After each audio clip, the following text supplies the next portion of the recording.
नमस्कार दोस्तों, स्वागत है आपका हमारे इस चैनल लर्न मोड सीरीज पर। तो मित्रों, आज की क्लास में हम बात करने जा रहे हैं बायोडाइवर्सिटी एंड कंजर्वेशन के उन क्वेश्चंस की जो TGT, PGT, LT grade, GIC, UPPCS pre में आए हुए हैं। आज की इस वीडियो में जो भी इस चैप्टर से बने हुए क्वेश्चन हैं, हम उनको देख लेंगे। तो चलिए आज की क्लास का पहला क्वेश्चन देखते हैं। Which countries have highest biodiversity? तो कौन सी कंट्री हाईएस्ट बायोडाइवर्सिटी रखती है? इसका आंसर हो जाएगा साउथ अमेरिका। तो साउथ अमेरिका में हाईएस्ट बायोडाइवर्सिटी पाई जाती है। साउथ अमेरिका में हाईएस्ट बायोडाइवर्सिटी पाई जाती है। वहाँ ट्रॉपिकल रेन फॉरेस्ट जैसे कि अमेजन है, जो अमेरिका है, मतलब साउथ अमेरिका है, वहाँ ट्रॉपिकल रेन फॉरेस्ट पाए जाते हैं जैसे कि अमेजन, जो मिलियंस ऑफ स्पीसीज का घर है। इसमें मिलियंस में स्पीसीज पाई जाती हैं। क्लाइमेट और इकोसिस्टम वैरायटी के कारण यहाँ प्लांट्स, एनिमल, इंसेक्ट की ह्यूज वैरायटी पाई जाती है। अगला क्वेश्चन देखते हैं।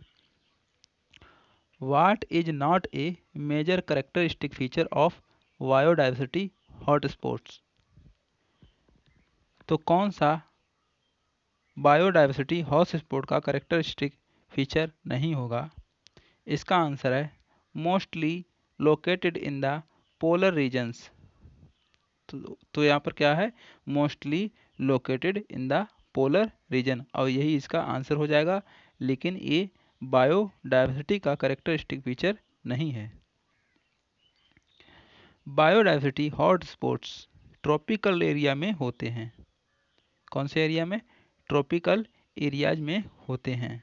तो यहाँ पर ध्यान रखना, जैसे रेन फॉरेस्ट या कोरल रीफ्स, जहाँ स्पीसीज डाइवर्सिटी हाई होती है, स्पीसीज की जो भिन्नताएं होती हैं, वहाँ स्पीसीज की जो नंबर पाया जाता है वो डिफरेंट टाइप की होती हैं। पोलर रीजन्स में एक्सट्रीम कोल्ड की वजह से बायोडाइवर्सिटी लो होती है, इसलिए ये हॉट स्पॉट का फीचर नहीं है। अगला क्वेश्चन है, what is common to the plant Nepenthes, Psilotum, Rauvolfia, Aconitum?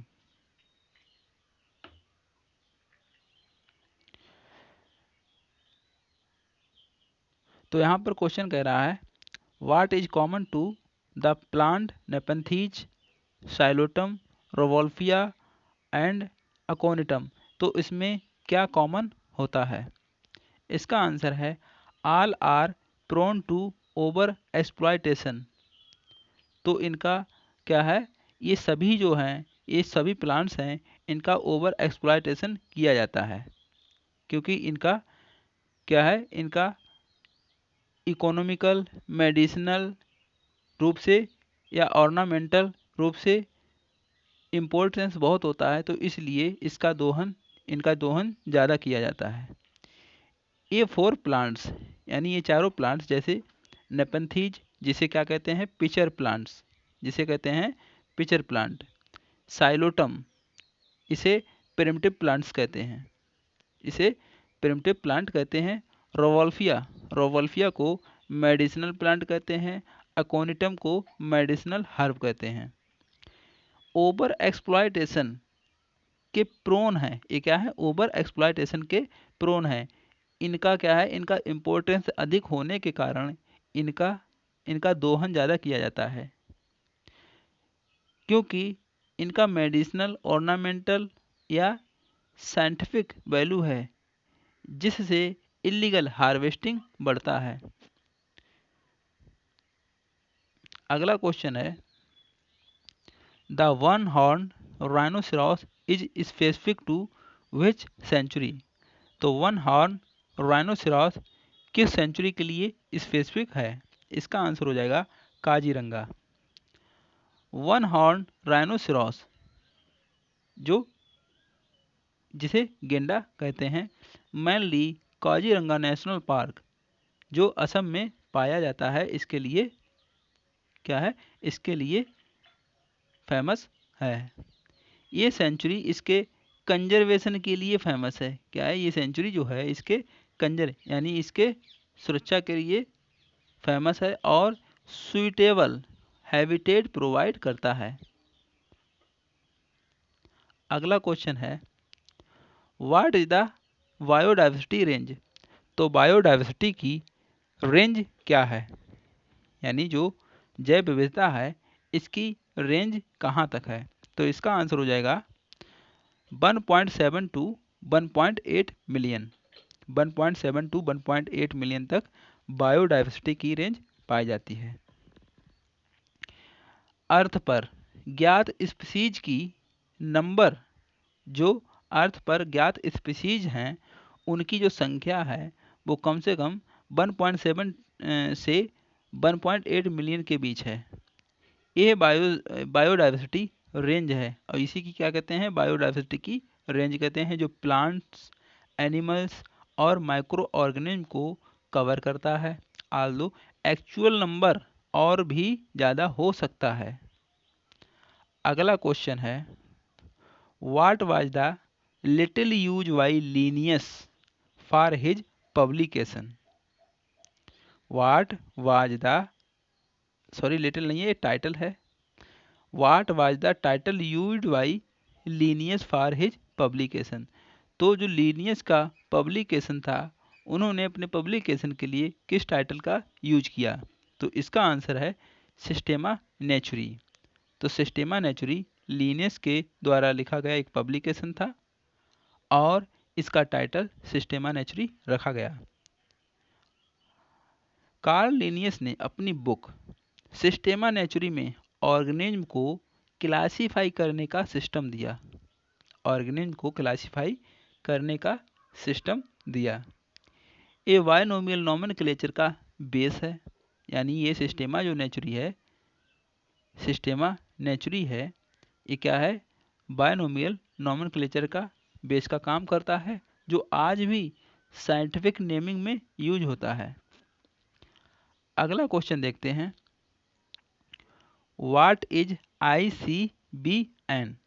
तो ICBN क्या है, और ये question GIC government inter college biology क्या 2015 में आया था। तो इसका फुल फॉर्म पूछ रहा है, तो international code of botanical nomenclature. ICBN का फुल फॉर्म क्या हो जाएगा, international code of botanical nomenclature. ICBN एक सेट ऑफ रूल्स है, यानी ये क्या है, ICBN एक रूल का सेट होता है। रूल का जो रूल्स होते हैं उसका एक सेट होता है जो प्लांट्स के साइंटिफिक नेम्स को स्टैंडर्डाइज करता है।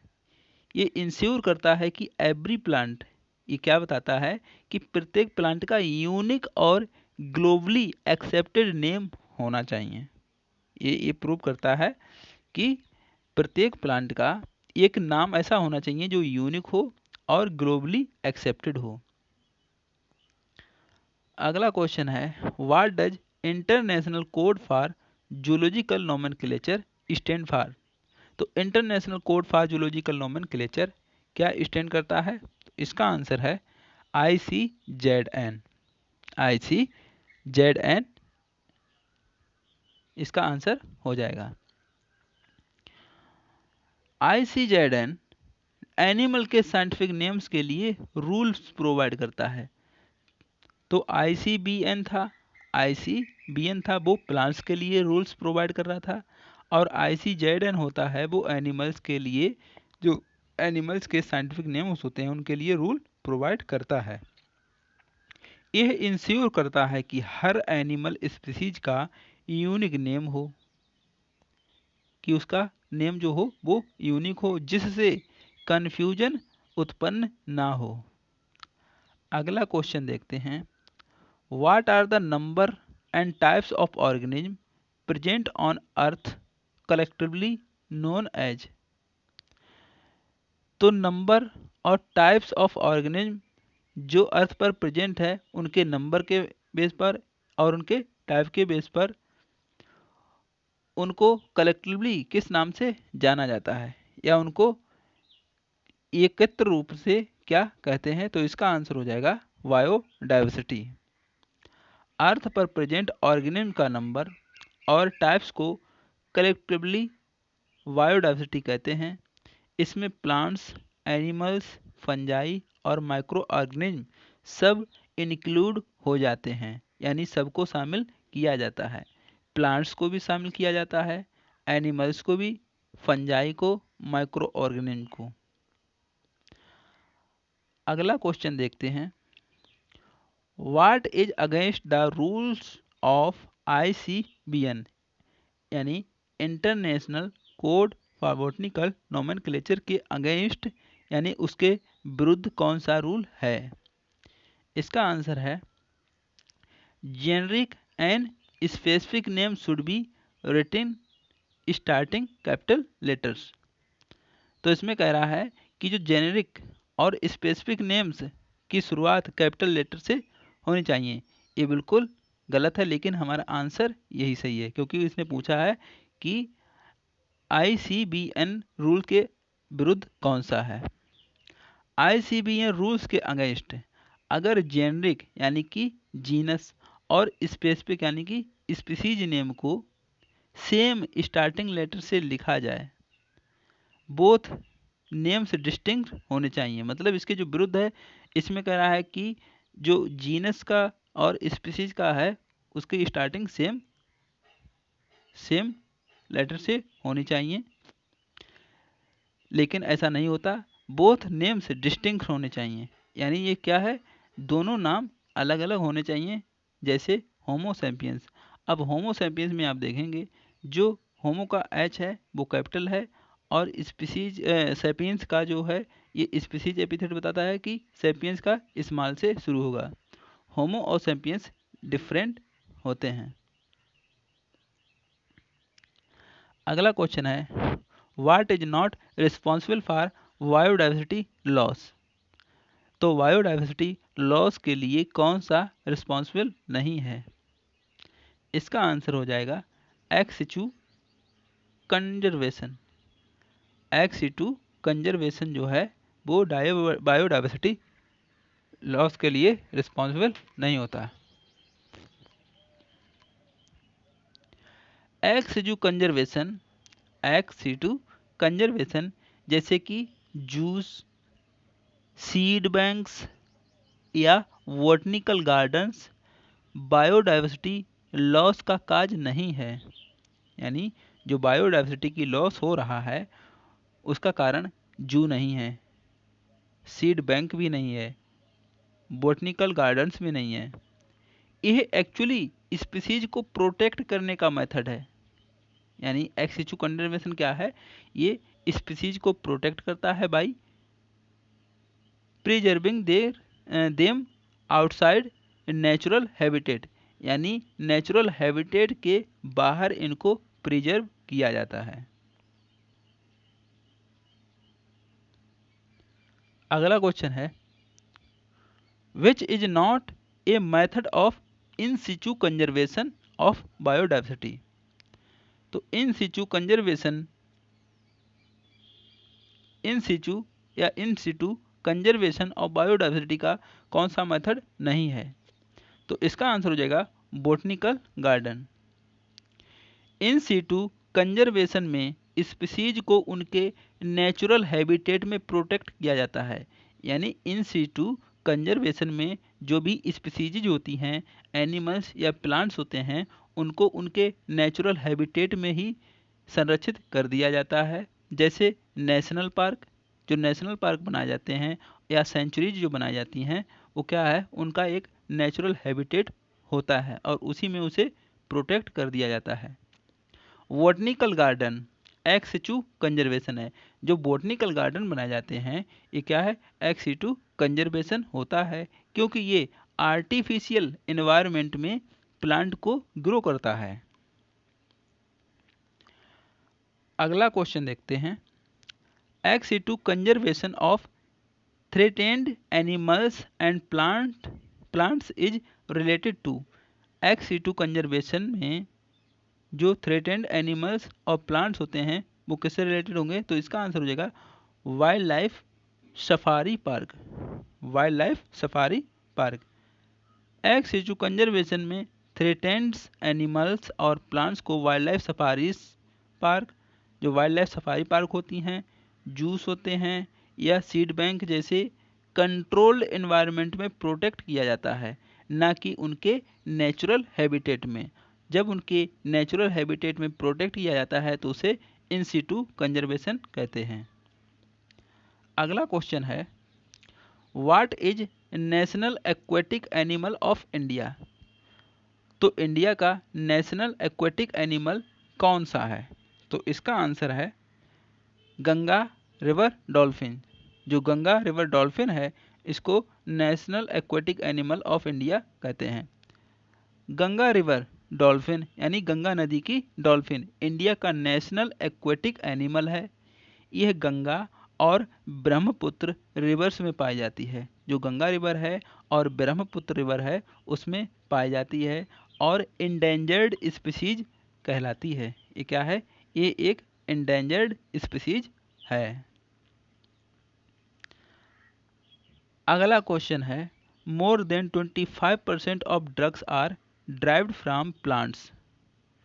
यानी 25% ऑफ ड्रग, जो 25% तक जो दवाएं होती हैं वो प्लांट से प्राप्त की जाती हैं। What kind of benefit does this describe. तो किस प्रकार का बेनिफिट ये डिस्क्राइब कर रहा है? इसका आंसर हो जाएगा डायरेक्ट इकोनॉमिक वैल्यू। प्लांट से ड्राइव्ड ड्रग, जो प्लांट से प्राप्त ड्रग होती है जैसे medicines, direct economic value provide करते हैं क्योंकि इनका कॉमर्शियल और मेडिसिनल यूज बहुत अधिक होता है जो इकोनॉमी को बूस्ट करता है। तो इस प्रकार आज हमने बायोडाइवर्सिटी एंड कंजर्वेशन के आए हुए उन क्वेश्चंस को देख लिया जो TGT, PGT, LT grade, GIC, UPPCS pre में बने हुए हैं। दोस्तों अभी तक जो भी क्वेश्चन बने थे तो इस वीडियो में हमने देख लिए हैं। आगे की वीडियो के लिए हमारे इस चैनल को सब्सक्राइब करना तथा वीडियो पसंद आई हो तो वीडियो को लाइक करना और अपने मित्रों के साथ शेयर करना। धन्यवाद।